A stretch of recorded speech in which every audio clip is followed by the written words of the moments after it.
Bit of a different video, but a quick disclaimer before we start. This video aims at presenting a balanced and a thought-provoking discussion on the topic of watch collecting potentially becoming boring. Yeah. And emphasizes the subjective nature of the hobby and encourages viewers to find their own unique ways to keep this hobby alive. Watch collecting is a captivating and timeless hobby, an ode to the intricate craftsmanship that adorns our wrists. It's like a poem, right? When you think about watches, that's really what it is. But as we take this horological journey in 2023, the burning question that presents itself: had watch collecting hit a plateau in 2023? Is it still as exciting? So my aim is to get into a thought-provoking discussion with an open mind, of course, you know. I mean, I'm in this mix with you as well, so here's my thought. Watch collecting, like any passion, is a personal voyage. Each collector seeks their own horological so-called treasures. To us crazy people, that's what we like to label it as, right? Grail. The thrill in the hunt is undeniable. The moment when you unbox a watch that you've long awaited for, it is a very, very happy moment when that AD hits you up and says, you know, your watch that you didn't order is here. You're doing victory laps, right? You don't even know why you're doing it. You're just excited that you got the call. This is the level of desperation we've reached, right? It's not even about the watch you've ordered. It's whatever watch you get the call for.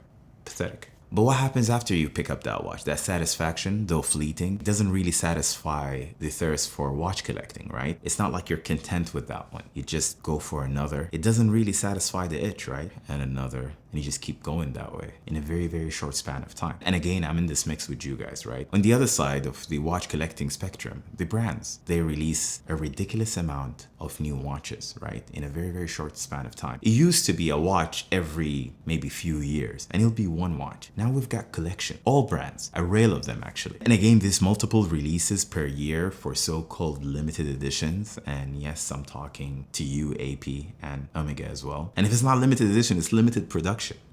What does that really even mean? Every collection that comes out is limited edition. How is AP doing a Royal Oak and an Offshore and everything else on the list that they've got in batches of 400 per release, and they're all limited edition? Just doesn't make sense, right? Where does it leave room for the concept of exclusivity? Where does exclusivity, the word itself, truly lies here? In a current world of saturation, the attraction on whatever we label limited edition is an immediate win. Psychologically, it fucks with you. You want to go get it. You want it, and you want it now, because it's limited edition, right? How could you not get it? Even if thousands of people have the same exact watch, just because the brand called it limited edition, you want it. But how do brands stay true to the definition of limited when every single release they've got is limited? Where's the concept of less is more? And why do we keep falling for it? Why are we not seeing less of it? Because I think that attributes it to. Just as in life, simplicity and minimalism can be more impactful, emotionally satisfying as well, than rather overwhelming to us consumers, because in their books,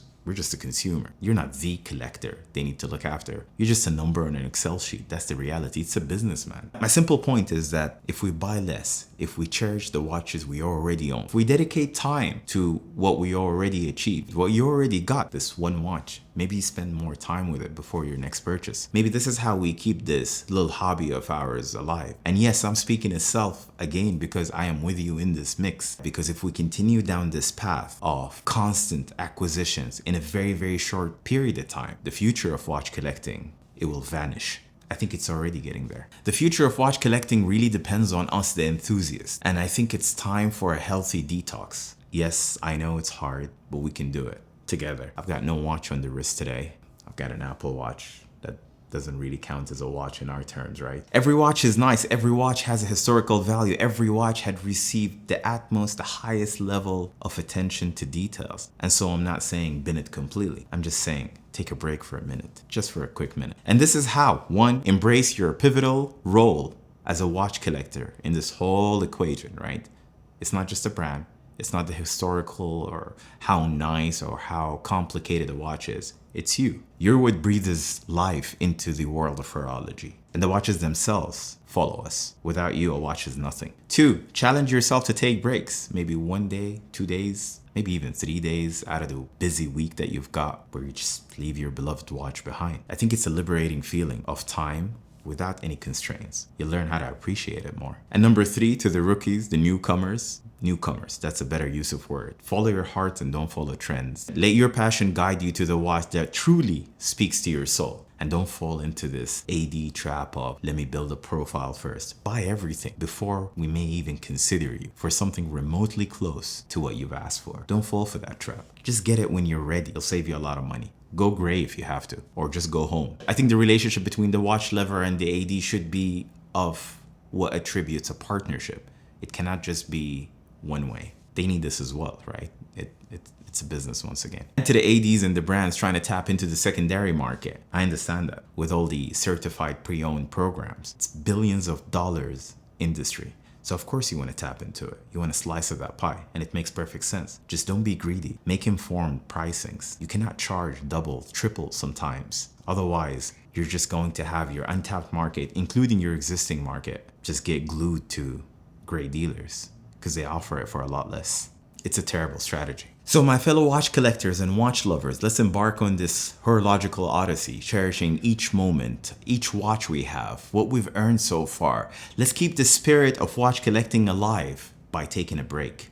Just a short break. You're not less because you're not wearing a watch. Thank you for taking the time to hear my short rant. If you're a follower of Watch Society, you're an awesome person. Thank you so much for watching. And if you're stumbling on this channel through this video for the first time, please do not subscribe or like if you didn't get any value or any advice in what I said here. Catch you guys on the next one. Peace. Oh, and the merch is coming out July 30th. Look out for it.